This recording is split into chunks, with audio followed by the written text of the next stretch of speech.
Well, welcome into another great edition of Breakthrough Chronicles. Happy to be back with you, gang, and super excited today because we have a guest. Now, while you may not recognize the face, some of you will most certainly recognize the name. I assure you, many, if not most of you, will recognize this little franchise that he is played an integral role in. Perhaps you've heard of the Deadpool franchise.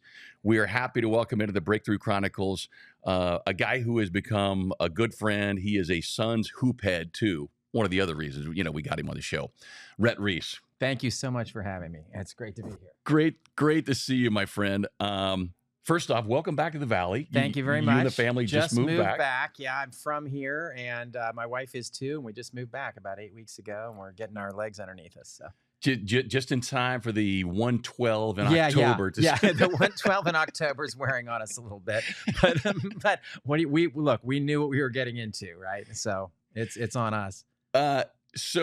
You grew up in the Valley, starting off of the mean streets of Prescott back when you were a young we boy. moved from Ohio to Prescott, Arizona, and I spent my 3rd and 4th grade years there, and then Phoenix from 5th through high school. So. And then my parents have lived here ever since, and my brother, so I'm back all the time. Bought a condo here in 2016 or 17, and then now making the full-time move back. What prompted the move back? Just those family roots? Family getting roots, out of school. We got our kid into a wonderful school, I think we're both just desert rats at the end of the day, my wife and I, and LA, is kind of going downhill a little bit and a lot of factors, but we're here. Well, we're happy to welcome you back to the Valley. As I said, big Suns fan. We'll talk some Suns hoops here. For sure. I like all the pro teams except hockey, and we lost hockey anyway. So yeah. Yeah, we'll work on getting that back. But let's talk about your journey, your path in a world that people are familiar with, but I guess they're more familiar with like what they see the finished product. Yes. On the screen. They see Deadpool. They see the charming good looks of Ryan Reynolds, I guess, whatever. But that never happens without you and without your longtime friend, writing partner, Paul Wernick. Yeah. So to take us back to those early days when did you first draw the inspiration of getting into screenwriting? Yeah, well, I used to go to the movies here as a kid. I mean, Cine Capri, that was the experience, right? You go see Raiders of the Lost Ark, you stand in a long line in 110-degree heat to see Star Wars and Raiders of the Lost Ark and all these movies, and they just inspired me. I really, really love movies. And I used to go to the movies and look at the credits and think, I would want to do any of those jobs. Like, best boy, yeah, sign me up. I don't know what a best boy is. But then I came out to Hollywood after college, and I just said, I'm just going to get a job on a movie, see what everybody does, and see what might fit my strengths. And I realized I didn't want any of those. I'm like, best boy, I can't. I mean, it's like I saw what they did, and I can't do that. And so, which, by the way, what does a best boy do? A best boy, I think, is an electrician, if I'm not mistaken. Okay. It's been a while since I really hung out with some best boys, but yeah, I mean, there's a lot of like key grip. They're the guys who move the camera around, and it's just like you see the names, you don't know what they do, and then you find out what they do, and you just realize that's not for me. So I just thought, well, maybe I can write. Like, that's something I had done some creative writing in college. I had always loved stories and storytelling. And so I thought, why don't I? And it wasn't capital intensive. You didn't need any money to go shoot your own movie. So you just needed a piece of software and that was it. So I just started writing screenplays, and I wrote about 6 or 7 before one of them finally got noticed and got me. So it was a little bit of a slog. It was about a 2 or 3 year slog where I hadn't gotten paid for anything. And this was post-college? This was post-college. Okay. I was just about to go to business school. I'd been accepted at UCLA. I had sent in my deposit. I was giving up. And then I got my first job. I had written a screenplay that was sort of a family comedy.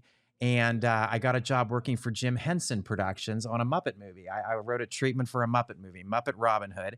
That was my first paycheck. And I remember calling UCLA and saying, "I'm not coming. I'm gonna pursue this Hollywood thing a little bit longer." And one job led to the next, and it went from Jim Henson to Disney, and Disney to Pixar, and suddenly I had steady work in the business. And it just took that one script, that one calling card that was good enough that people recognized that I had the skill set that they might want, and it was off to the races at that point.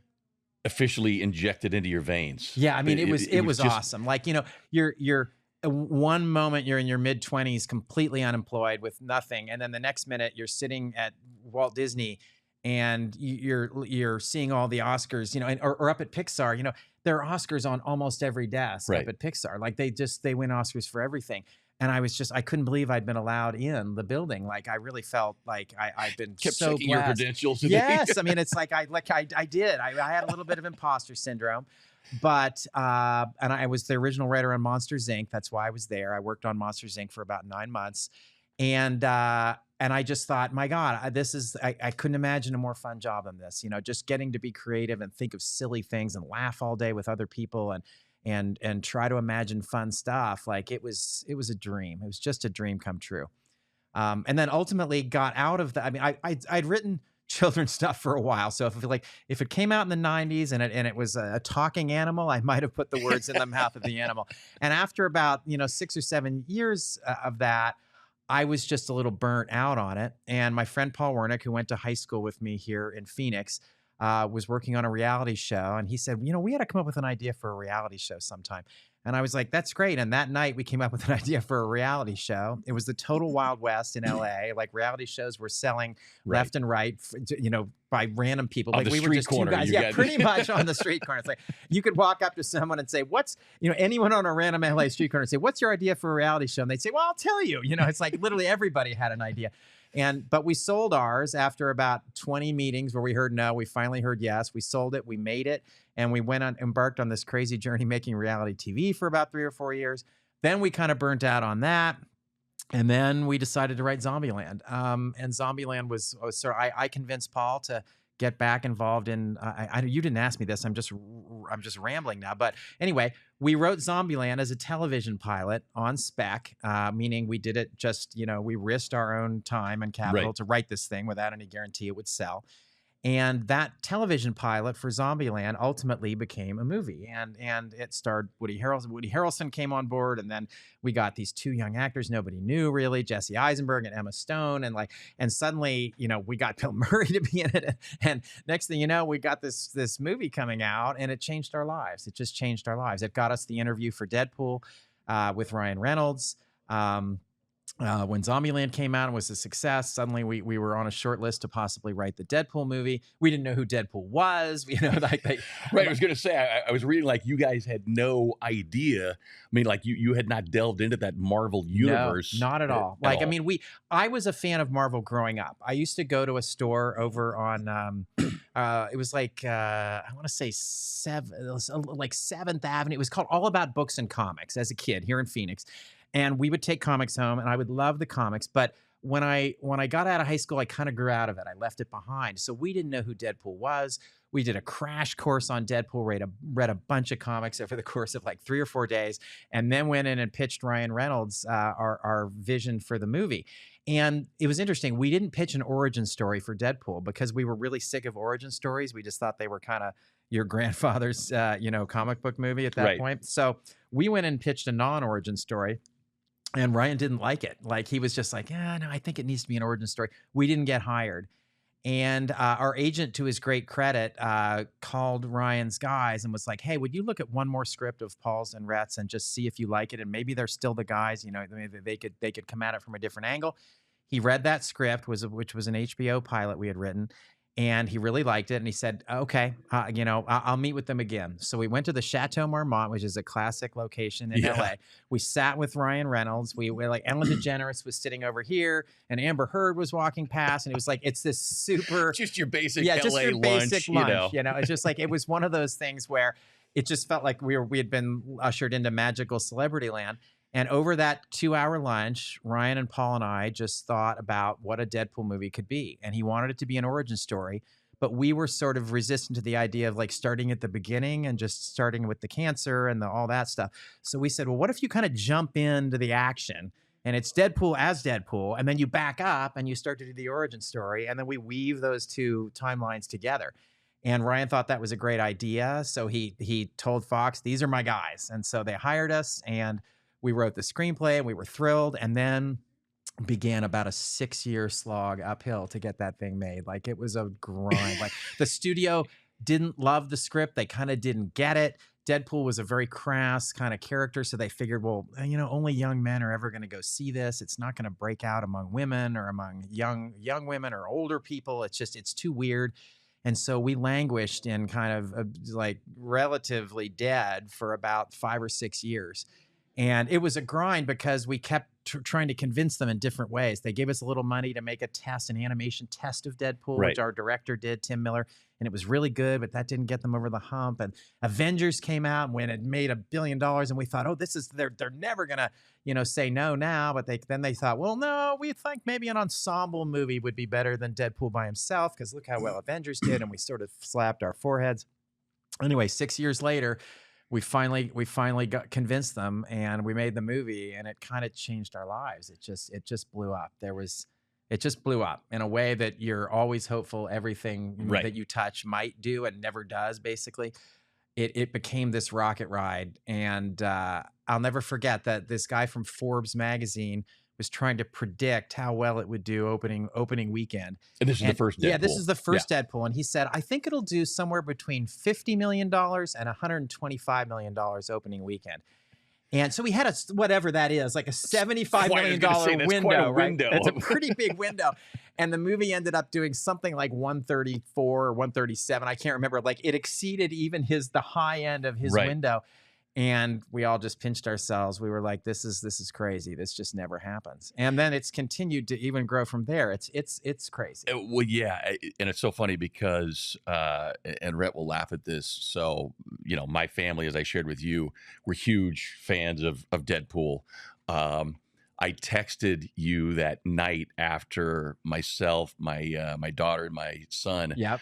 went to see the most recent installment, Deadpool and Wolverine. It was fabulous. My son had already seen it. That was his third time. Oh my seeing gosh, it that's in the awesome. first 72 hours. So we're clearly just mega absolute fans, mega fans.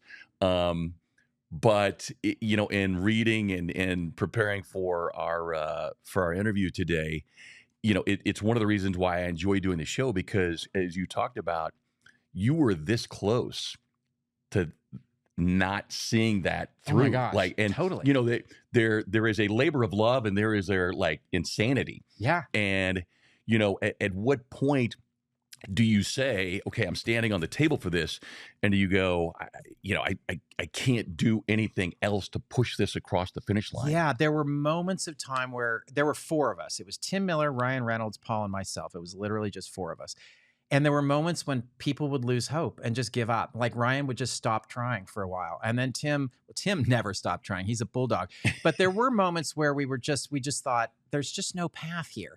And Tim pulled every string. He called David Fincher and had David Fincher put in a good word for us. He called Jim Cameron and had Jim Cameron read our script. He must be a procrastinator, because we gave him the script. We thought, we'll never hear back. The next morning, he'd read the script. And so clearly he wanted to read our script more than he wanted to write Avatar, which is what he was doing at the time.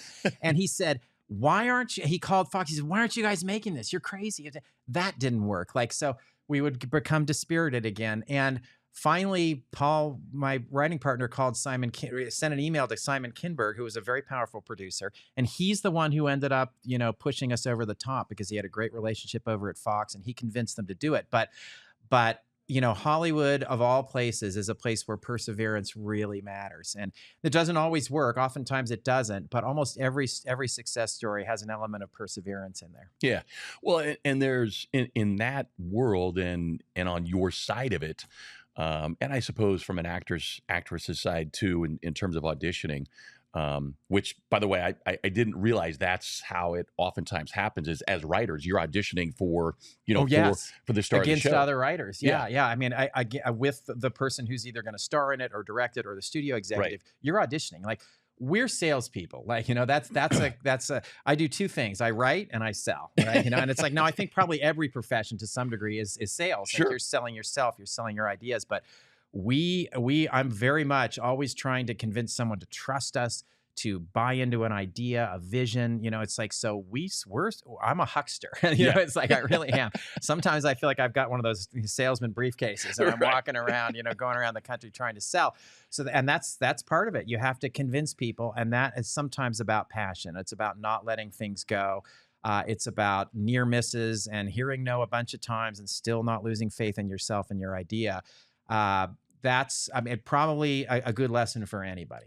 Well, and that's why, because we're both sports fans, the crossover and the parallels between your world and the sports world, how many times athletes are told no. Yes. And the resilience that, and I call it, you have to build up these emotional and mental calluses. So that, it just bounces off of you. Yeah. I tell people you have to be the T-1000 from Terminator 2, which is the Terminator that gets shattered into a million pieces and then the pieces, coalesce and come back together. You have to be almost robotic, a Terminator-like in your pursuit of your goal. And you have to be willing to reform yourself. We were approached to write the Kurt Warner story. I mean, and we didn't get the gig, sadly. We really wanted it. Kurt, if you're out there, we wanted to write your movie. But they didn't hire us. They hired somebody else. It turned out to be a good movie, so it worked out. But you look at that Kurt Warner story, and it was just like, how inspirational is that? Like, I mean, he was a camp arm, as they said. Like, he was just a guy who's in just a body. And suddenly he's, the MVP of the NFL and winning the Super Bowl. And he just had belief in himself, where really nobody but his wife did. Like, there was a moment where almost nobody did, out of Northern Iowa or wherever. Like, it just, so yes, I think sports stories and Hollywood stories, they're often quite similar. Right. And because of, again, like sports or in your world, finding those right set of eyes and ears. Yeah. Because you say, especially with Deadpool, to continue to push, and yes, you'll make tweaks to that script, but it's like you don't want to completely move away from the core and the genesis of what this is supposed to be. What it is supposed to be. Yeah. Once you've got the piece of material and the idea that's great, what I tell young people is that, like, you're only a degree or two of separation personnel-wise from the kind of person who can change your life. And if you have a piece of material that's so good, a script in this case, it's so good that whoever you show it to is no longer doing you a favor to show it to somebody else. They're doing themselves a favor to show it to someone else, and they're doing the person they're showing it to a favor or think they are by showing it to them. A career can move pretty quickly. Right. You've got to have that great little gem of material. And like Kurt Warner had to be able to do what he does, but he also needed to convince some people that, hey, I can do this really well. And, it's like, but you're never that far away from a person who can change your life, whether it be a director, producer, star, somebody who, if they fall in love with your material, suddenly it's going. Like, it's like, you get a call from Clint Eastwood. A friend of mine got a call from Clint Eastwood one day. He just had this script, and Clint Eastwood said, I just read your script. I love it, and I'm making it. And it became Gran Torino. And literally, he picks up the phone. It's Clint Eastwood. He thinks it's a prank. And I was going to say, you got to feel like you're getting punked. The script got to Clint Eastwood. A couple people recommended it. Clint Eastwood read it. He said, I want to shoot it. And he shot it word for word. Like, this guy wanted to make changes to his own script. And Clint said, no, you don't understand. I'm shooting your script. I loved it the first time I read it. I'm not changing anything. Wow. And he shot it. Like, that's a testament to the power of an idea or a piece of material that's really excellent. Right. When did you and Paul realize you guys kind of had this symbiotic magic between them? Because look, it really is key having that right partner. Again, going back to the sports parallels, you got to have the right point guard directing the offense. Yeah, those great pairings, the Stockton and Malone, or the Nash and Stoudemire, that kind of thing. Yeah, we've always complemented each other, and we started out on a real whim. I think a lot of partnerships in Hollywood start out that way, where you're like, hey, let's try to sell this thing. Right. Like, And we actually did. And then it was just trial by fire by doing, we did this show called The Joe Schmo Show. It was a very high risk, crazy show. It was kind of the Truman Show in a reality setting. So essentially what we did was we brought this guy on a reality show. We told him he was going to live in a mansion with 9 other people. What he didn't know was that the 9 other people were actually actors pretending to be reality contestants around this one guy who didn't know that they were faking, and they were performing this crazy comedy around him, you know, acting out stereotypes from reality TV. We loved that idea so much, and we stuck to it. We heard no probably 20 times till we finally heard yes. And then we just winged it. We didn't know how to make a show. We literally winged it. But I think our complementary personalities, Paul's a great producer, you know, and was able to handle so many things that I'm not that good at. I'm a little bit of an absent-minded professor who plucks ideas out of crazy places. And the two of us we were kind of like, you know, Reese's Peanut Butter Cup, chocolate and peanut butter. It just kind of worked. And we never looked back. Recently inducted into the Academy of Motion Picture Arts and Sciences. I mean... Yeah, that was cool. From Joe Schmo to exactly to that honor. Yeah, I mean, it was pretty cool. Pretty surreal. Yeah, I was just at our induction, cocktail party the other night, and to look around at all these other talented people, and I felt very blessed. It was cool. So you guys have now collaborated with Ryan something like that. So at what point do you, I mean, it's clear Ryan is riding your coattails. So at what point do you we're riding his coattails. I know. We're all mutually riding each other's coattails, but yeah. Sorry. What's the question? No, I was just making fun, like riding Ryan Reynolds riding your coattails. But clearly there is kind of a magic between the three of you. For sure. You know, he's a genius. He's like, I've met only a couple geniuses, who I consider capital G geniuses since I've been in Hollywood.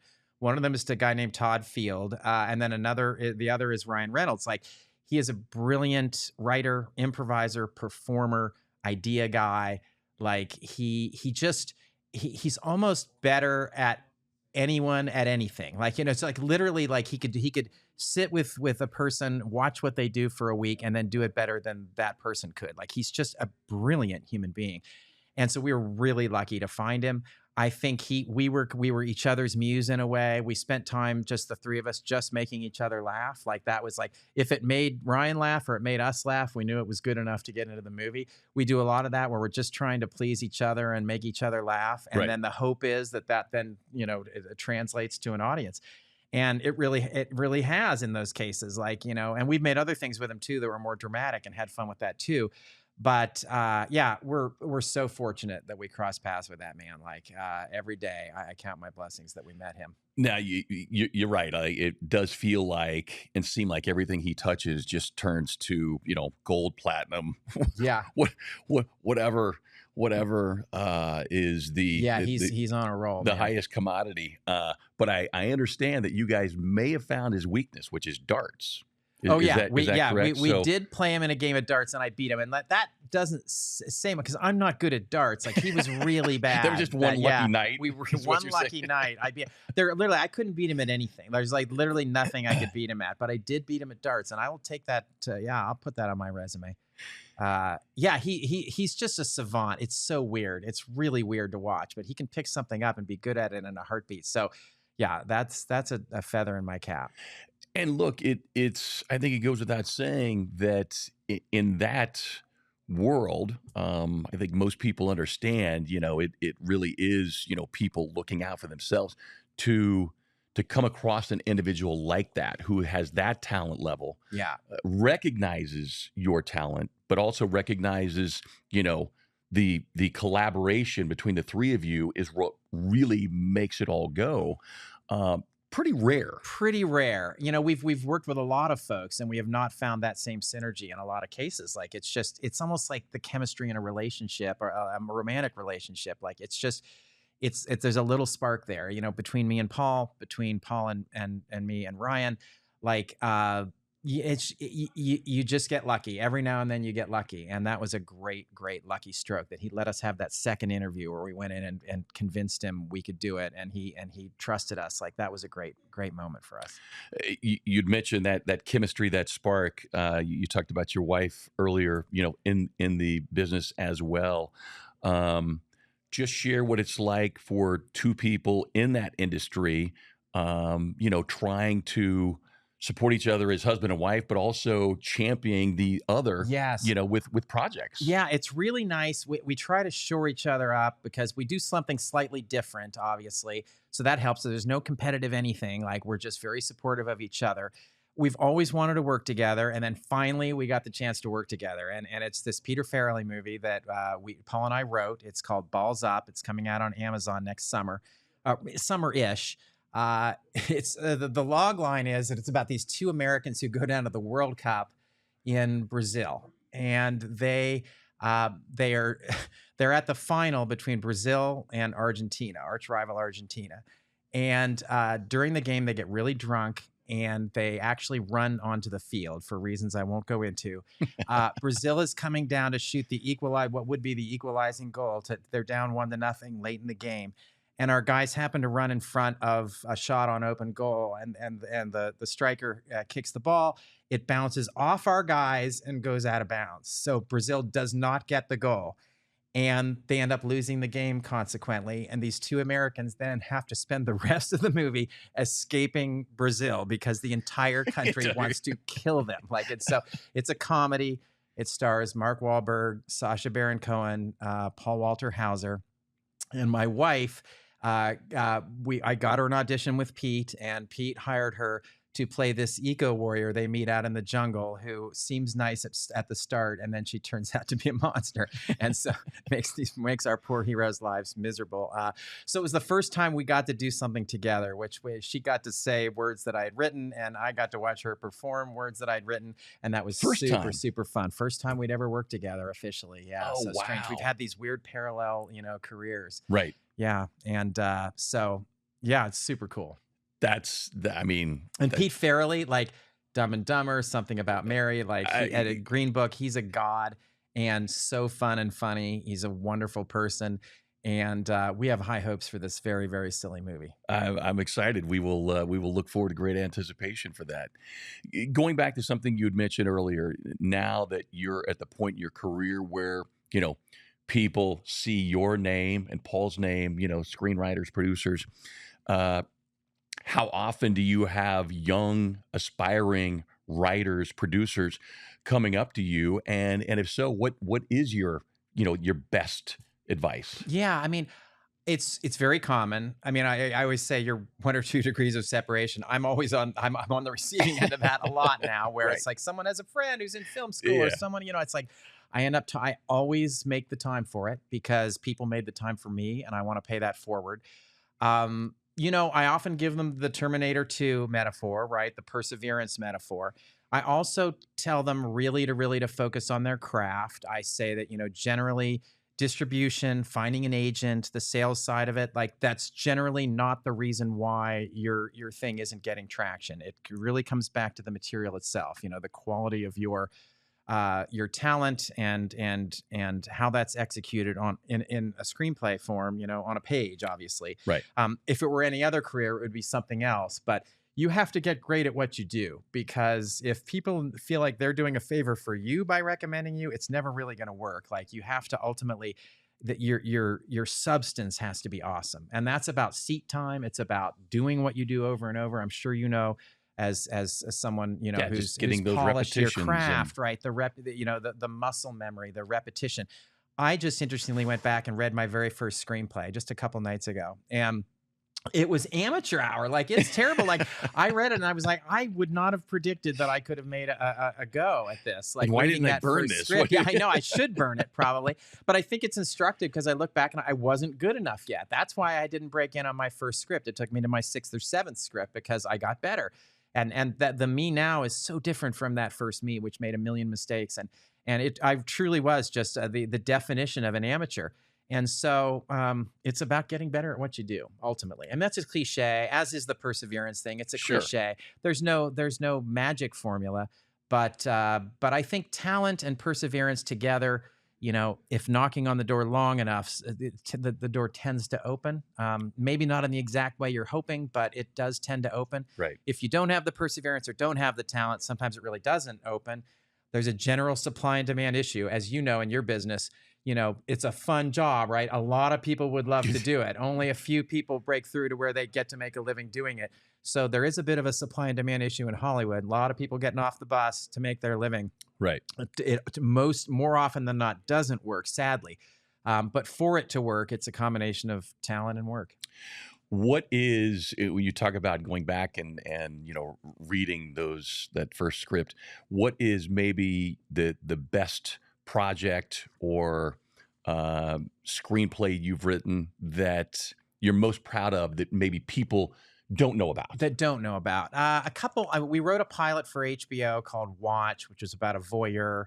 We wrote it for Todd Field to direct. It's the one that actually convinced Ryan Reynolds to hire us on Deadpool. So it was very pivotal in our career. He read it and he loved it and he hired us. So that was super important. It never got made, very sadly. Another one that hasn't been made yet, but we're still fighting for, is a project called McScam, which is about this guy who basically built McDonald's out of, remember the Monopoly McDonald's game where you'd go and get the Monopoly pieces? Well, the guy who was in charge of security for that game started ripping off the pieces, stealing them, and distributing them to his friends and family for the better part of a decade. So if you played that game, that McDonald's game, thinking you were going to win $1 million for about a 10-year stretch in the 80s, unless you're 90s, part of the family tree, you were not going to win. to. You were not going to win. And he ultimately got busted by the FBI. And so we're trying to get that made still. We have a script that we're very happy with. We're kind of selectively looking at actors who could possibly put it over the top. So there are, there's no finish line. Like there's no final no. And I do tell people that too. Like you can hear no a million times. We did on Joe Schmo. We did on Deadpool. And then finally you get the yes and it's going. So it really does motivate you not to give up on something. I had a movie that I wrote get shot 12 years after we shot it. I'm sorry, after I wrote it. 12 years. Like that's a long time to wait. That's a lot of no's and a lot of feeling like, well, it didn't work out. And then it finally did. So it does behoove you to keep pushing on things where you really have faith in them. Yeah, I was going to say it. Do you basically have like a writer's vault where you keep things? And, I mean, it's our hard drive, but yeah, we do have various things. We've got a project we wrote for Netflix that we're pushing hard on to still. And there's salesmanship involved there where you're just trying to find the right moment, the right actor, the right executive who falls in love with it that can push it forward. It's ongoing. And so you tend to have any number of projects, in a state of development. And you hope that if I've got five balls in the air, maybe one of them is the one, it's like that kind of idea. What inevitably in your craft, you hear the phrase writer's block. So when you have those moments, what's your escape? Kind of what's your go-to move, or do you have a few things? It's funny, the writer's block. I almost didn't have the luxury of having writer's block once deadlines kicked in and once paychecks kicked in, where someone's paying you and it's due on a date. You just force your way through it. You really do. You have to dispel the doubts and just pound your way through it. Now, it helps that I have Paul. When we really get stuck on something, we call each other and we hash it out. Like there's a new movie called Now You See Me 3 coming out with Woody Harrelson and Jesse Eisenberg. It's a sequel to the Now You See Me movies, and we got a job rewriting that. And there was this intro for Woody Harrelson's character, and we couldn't solve it. We could not solve what the scene was. And we were on the phone again and again and again. We just didn't give up. And then finally we thought of something that was super fun, and I think it's going to be in the movie. So I hope anyway. They're just finishing shooting it right now. But it's a little bit like you just force yourself into a room, and you're not allowed out of that room until you have the answer. And if it doesn't work that day, you're getting back in the room the next day. And with two people, hopefully you break it down. Right. let's talk sports. Let's talk Suns hoops. More Okay, importantly, absolutely. because Optimism is in the air. exactly that is where our paths first crossed back in Yep. summer league. I Yep. think it was Summer like league. 7-8 years I ago. used to go every year. I haven't been recently because I have young kids, but I used to go every year, as you know. Yeah. Right.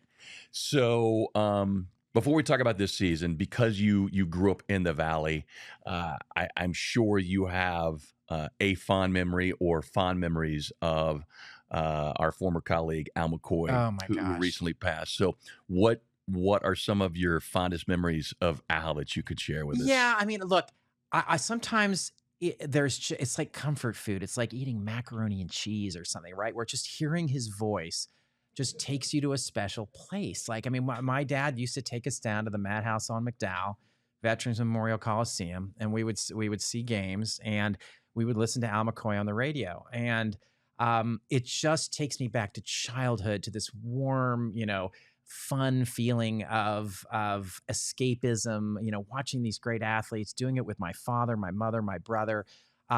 His voice to me is comfort food. And Vin Scully, similar. Like, I used to be a Dodgers fan growing up, and because we didn't have a team until later, obviously. And again, just that mellifluous voice, like it's just, and the sayings, the Shazams, and the time stripe. The half court line was always they're crossing the time stripe. He painted a picture for us, and I'll greatly miss him. And I look, I love you. I love John Bloom. It's like and so we're starting a new era now, obviously. But Al it will be near and dear to me forever.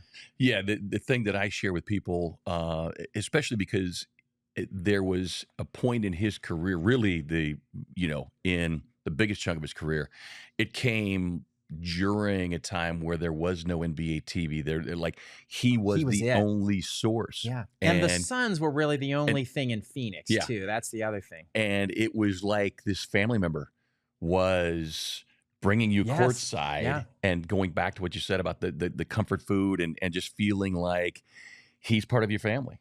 Yeah, and I don't think younger people, when we got the Cardinals and the Diamondbacks and the Coyotes, I don't think they kind of realized how much the Suns really meant to the town before those three teams came. Because now there's a little bit of a diffusion. If one team lets you down, you get excited about the other. You got the D-backs going to the World Series. The Cardinals have had their fun runs, Super Bowl. And so you can place your love elsewhere. But back then it was just the Suns. It was sort of like Sacramento with the Kings. It's just like everybody's all in on one thing. And Al McCoy was even more legendary for that reason. Like our hopes and dreams, went with the Sun season, and it was all about, he was the one who told those stories for us. He was a storyteller in a weird way. Yeah, one of the very best storytellers, and we will most certainly miss him. Optimism high for this coming season. Yeah, I mean, I think if you look at last year, I think probably everybody thought that maybe if there were two things that should be fixed, one would probably be coach, and two would be point guard, right? And so they went out and changed those two things, and I think made great hires in each case, with Monte Morris and Tyus Jones, and then also with Coach Bud.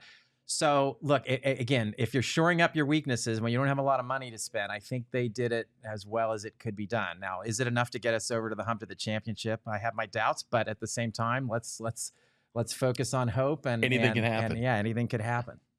All right. Before we cut you loose, as we like to do with all of our guests here, an opportunity to talk about, promote things that are near and dear to your heart, charity initiatives that you'd like to Yeah, talk about. I sneaked in the balls up plug for our movie. That was sly on my part, by the way. You mentioned it. Always a salesman. Always So a salesman. So I got that that one in there. I'll point people toward a little charity in Prescott called Yavapai Exceptional Industries.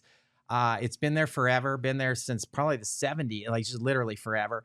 It is a place where people with developmental disabilities can come to work during their days and draw paychecks and make incredible things like Adobe bricks and Jeep windows and all these crazy things like that they do. But it's just a wonderful resource for the community, for anyone who has developmental disabilities in and around Prescott Valley, Prescott, those areas. It's phenomenal. It's really, it's niche. Like it's never going to be, get all the headlines in Arizona, but it's a place so well worth giving money to. And Brad Newman, one of my heroes has run that place forever. He suffered a very serious stroke a couple years ago, and so, but he's back up in Prescott, and the organization remains strong, and so that's my choice. Fantastic. Rhett, so good to see you. Thank you, Kevin. I can't wait to hear your voice very soon again. Here we go. It is right around the corner. Thank you for sharing your story.